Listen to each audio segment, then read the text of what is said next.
Hey Gunslinger Nation, I'm back with a no-nonsense take on the gaming world and entertainment. Today we're looking at how Kareem Bush, the director behind Dragon Age the Veilguard, quietly landed a job at Wizard of the Coast after leading one of the biggest gaming failures in recent memory. Why this was kept on the wraps? Let's find out. So Kareem Bush's track record so far has been a history of failures. Dragon Age the Veilguard flopped hard. 1.5 million players instead of the projected 10 million. Mass refunds and price slashes. GameStop just dropped Dragon Age the Veilguard by 65% in just 4 months. That is unheard of. That is disastrous. The game prioritized DEI activism over RPG quality. And gamers weren't buying it. And instead of facing accountability, Bush quietly slipped out the door of BioWare and got picked up by Wizard of the Coast to work at Skeleton Key Studios. Which is interesting because instead of admitting failure, Wizard of the Coast swooped in and gave Bush a fresh start, but they never even announced it. People only found out because of a leaked company chart. Wizards of the Coast's secretive hiring process. YouTuber Smash JT broke the news, revealing that Bush's hiring was never publicly disclosed.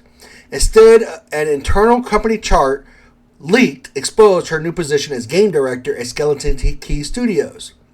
A source inside Wizards of the Coast told Smash JT, "I just heard that Kareem Bush had been hired by Skeleton Key, but sure enough, I checked my team organization chart and he's there." That same source later added, "I'm not pleased about this turn of events." If this was a good hire, why keep it secret? Could it be because Bush's leadership directly contributed to one of BioWare's biggest failures? That's not the only thing that Wizard of the Coast has going on right now. If you think Wizard of the Coast is just making one bad decision, let's not forget their open game licenses 1.1 disaster in 2023. This was their attempt to rewrite the open game license for Dungeons & Dragons, and it backfired hard. Here's why. Revoked long-standing rights. The original open game license had been in place for 20 plus years, allowing third-party creators to make their own D&D content. Wizards of the Coast wanted to scrap it and take full control. Impose royalties. If a creator made over $750,000, Wizards wanted a cut of their earnings.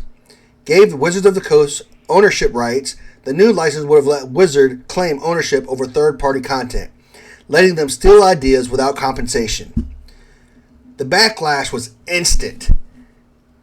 Dungeons & Dragons players, content creators, and publishers like Paizo, makers of Pathfinder, I hope I said his name right, fought back. Massive social media campaigns, subscription cancellations, and waves of negative press forced Wizards to retreat. They scrapped the original game license 1.1, but the damage was done. Now, you may be asking yourselves, why does this matter?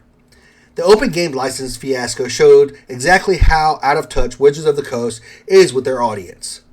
Instead of learning from their mistakes, they hired Kareem Bush, the same person responsible for Veilguard's disaster, to work at Skeleton Key Studios. So what's the end game here?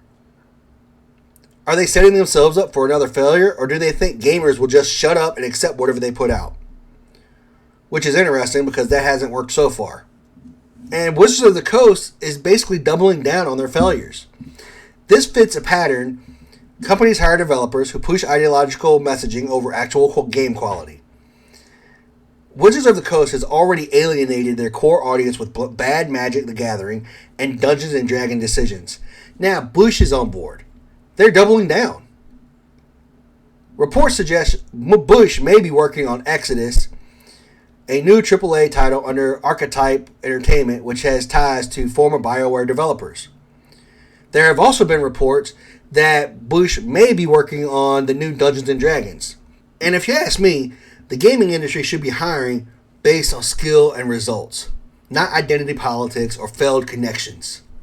Instead of holding Bush accountable for the Veilguard's disaster, Wizard of the Coast rewarded failure with a new leadership role. What do y'all think? Will this decision backfire, or will Wizards of the Coast learn the hard way? Let me know in the comments. what you think. That's it for today, y'all. I appreciate y'all tuning in. Until next time, keep gaming strong, and remember to keep your eyes sharp and your aim true. I'll see y'all next time.